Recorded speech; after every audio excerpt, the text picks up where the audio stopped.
Halo geng, selamat datang di channel YouTube Adamsius. Jadi pada momen kali ini gue bakal ngebahas seputar dunia lain. Tapi sebelum kita bahas, kita pahami dulu dasar dari dunia lain itu tetap tidak luput dari hukum sebab akibat dan hukum ada proses. Jadi tolong dibuang pemahaman tentang tiba-tiba ada. Oke, tiba-tiba ada hantu, tiba-tiba ada jin, tiba-tiba merinding. Nah, kata tiba-tiba itu tolong dibuang, kecuali buat anak kecil, karena itu kan masih proses belajar ya. Oke. Nah, di dalam dunia lain itu tetap ada 3 aspek ini. Tetap ada yang namanya materi atau fisik. Yang kedua itu ada namanya jiwa, kita sebut juga kesadaran. Yang ketiga itu ada yang namanya energi atau supernatural. Jadi kalau kita ngebahas supernatural itu sebenarnya ngebahas energi. Gue ulangin ya, yang pertama itu adalah materi atau fisik, yang kedua itu tentang kesadaran, yang ketiga itu tentang energi atau supernatural. Oke. Nah, 3 aspek ini mereka tuh masuk ke dalam sebuah hukum. Nah, hukum atau sistem. Sistem ini yang kita sebut adalah spiritual. Jadi 3 aspek ini tetap punya sistem hukum. Oke, jadi dia nggak bisa seenaknya, ya. Mereka tetap ada keseimbangan di dalam mereka tuh, tetap ada hukum di situ. Tidak boleh dalam konteksnya itu sesuatu yang tidak seimbang. Pokoknya gitu ya. Banyak banget kasus klien yang suka nanya yang terjadi sama mereka itu apa. Kenapa yang dialamin mereka tuh kadang-kadang ke orang pintar satu, ke dukun dua, ke dukun tiga gitu, beda-beda. Dan kadang-kadang ada yang sama, cuman gak sesuai firasat atau feelingnya si klien itu. Jadi kayak banyak pemahaman yang berantakan lah di luar sana antara pihak 1, 2, 3 yang pelaku supernatural. Kadang sama, cuman gak sesuai dengan kondisi yang terjadi sama si klien. Nah, cuman yang jadi problematiknya, kadang-kadang para pelaku supernatural, spiritual, orang pintar dan segala macam namanya apapun itu, suka gagal berpikir. Kalau buat gue pribadi gagal berpikir, kenapa? Karena mereka tuh kadang dalam penjabaran mereka, dalam intuisi mereka, dalam apa yang mereka sampaikan, kadang-kadang mereka tuh menggunakan intuisi buta atau keyakinan buta, di mana mereka itu berfokus pada intuisi tanpa ada penelitian. Nah, padahal di momen kejadian yang kita berhubungan dengan dunia lain, itu tuh kita nggak bisa lari bahwa kita tuh terhubung dengan kondisi yang berhubungan dengan fisika, yang berhubungan dengan medis, yang berhubungan dengan psikologis, dan bahkan kita juga terhubung sama hukum yang namanya spiritual itu. Jadi kita nggak bisa misahin sebenarnya. Nah, kalau kita nggak teliti, ya kita bisa salah menilai gitu, dan akurasinya pun pada akhirnya berkurang gitu, karena pakai keyakinan tanpa penelitian. Nah, jadi aspek-aspek pengetahuan seperti fisika, medis, sama psikologis itu ada keilmuannya, dan kita harus pelajarin gitu, kita harus pelajari. Nah, kalau kita nggak pelajarin, berarti pelaku supernatural spiritual tersebut hanya menggunakan nilai intuisi. Nah, intuisi, dimana intuisi ini nih, kalau hanya dia mengandalkan nilai intuisi tanpa ada penelitian, yang ada dia menggambarkan atau menyimpulkan bahwa dia tidak menggunakan kesadaran absolutnya dia dalam melakukan tindakan berpikir. Dia nggak menggunakan kesadaran absolutnya dia, dan pada akhirnya dia hanya jadi pot yang berisi eksistensi. Oke? Kalau seseorang pelaku spiritual menjadi pot dari sebuah eksistensi, ya sejatinya kesadaran dia nggak mutlak, berarti dia nggak tahu banyak. Jadi bahkan dia belum tentu bisa mengendalikan dirinya secara kebenarannya gitu loh. Mungkin di depan kamera mungkin kelihatan, tapi kita nggak tahu di belakang kamera gitu loh, belum tentu.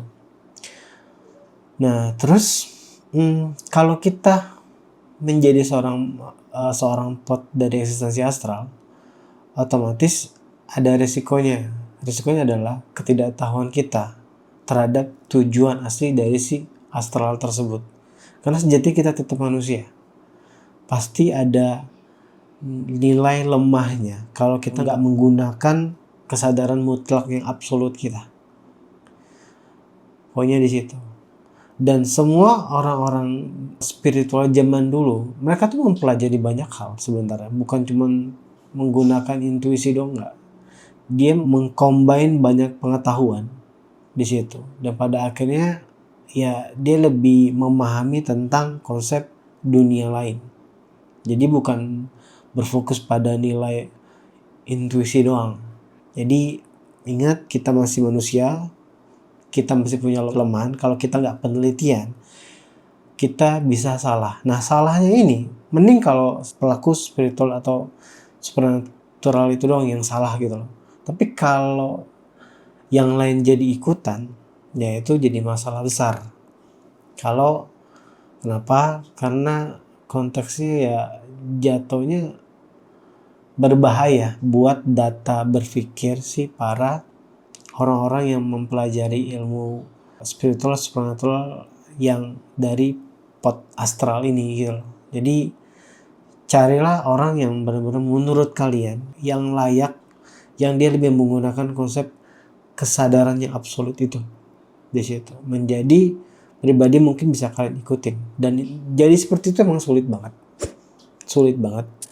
Bahkan gue pun mungkin belum menjadi seperti itu gitu. Tapi gue hanya memberikan referensi berpikir secara yang gue teliti buat kalian gitu. Jadi biar sama-sama banyak belajar, biar mengurangi nilai kesalahannya. Mungkin contoh gini, misalkan kita di kamar atau di ruang kerja kita kondisi kita lagi nggak ada masalah apa-apa, cuman kita nggak enak berada di kamar atau di ruang kerja tersebut. Kayak stres kalau berada di sebuah ruangan itu, di ruangan kerja atau ruangan kamar gitu. Nah, kita perhatiin dulu nih, ini sebenarnya masalah siapa? Yang masalah tuh kita atau ruangannya? Kita pahami dulu nih. Ini kan nggak bisa sembarangan. Nah, kalau kita ngecek diri kita lagi kemelekatan sama masalah nggak? Nah, kalau kita nggak ada masalah apa-apa, berarti ruangannya. Nah, ruangannya kenapa, Kak? Nah, jadi yang namanya atom itu kan ada memorinya. Dalam memori itu tuh bisa nyimpan energi negatif. Jadi kalau orang yang sering berada di kamar itu atau penghuni kamar itu sering stres, sering berantem, sering marah-marah, itu akan kesimpan energi itu di ruangan tersebut. Oke?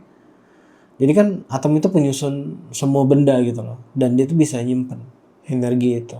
Nah, jadi kalau kalian sering marah-marah, stres, bad mood, atau mikir negative thinking, atau sedih-sedih terus, nah itu jadi memori energi itu jadi negatif, dan pada akhirnya kendap di situ. Nah, itu harus dibersihin. Nah, kalau ada lagi kasus lagi, ya beda kasus kalau kita ngomong cek feng shui-nya. Ternyata di rumah tersebut medan magnetnya emang bermasalah. Jadi dari memang bawah tanahnya. Makanya kadang-kadang kita suka stres di situ. Jadi kita pahami dulu sebenarnya di sebuah kejadian itu masalahnya kenapa. Masalahnya kenapa. Biar kita benar-benar paham penanggulangan masalahnya. Nah, biasanya memori energi negatif ini itu kesimpan. Kalau kita nggak pakai ruangan itu lagi, itu biasanya kesimpan dan mengalami perubahan kurang lebih 40 harian. Jadi kalau misalkan ruangan kerja atau kamar itu yang tadi awalnya bikin stres, bikin pusing, terus kita nggak pakai sama sekali selama 40 hari, atau kita nggak marah-marah, nggak stres berada di situ, itu energi itu akan mengalami perubahan. Energi memori itu akan mengalami perubahan dan pelan-pelan akan bias. Nah, ini pengetahuan kalian. Oke, jadi selama 40 hari itu ada perubahan energi. Kalau kita nggak pakai, atau kalau kita nggak membuat pemikiran negatif lagi di ruangan tersebut. Sekian infonya. Nah, ke depan mungkin gue akan bikin konten pengetahuan lagi. Jangan lupa like, komen, dan subscribe.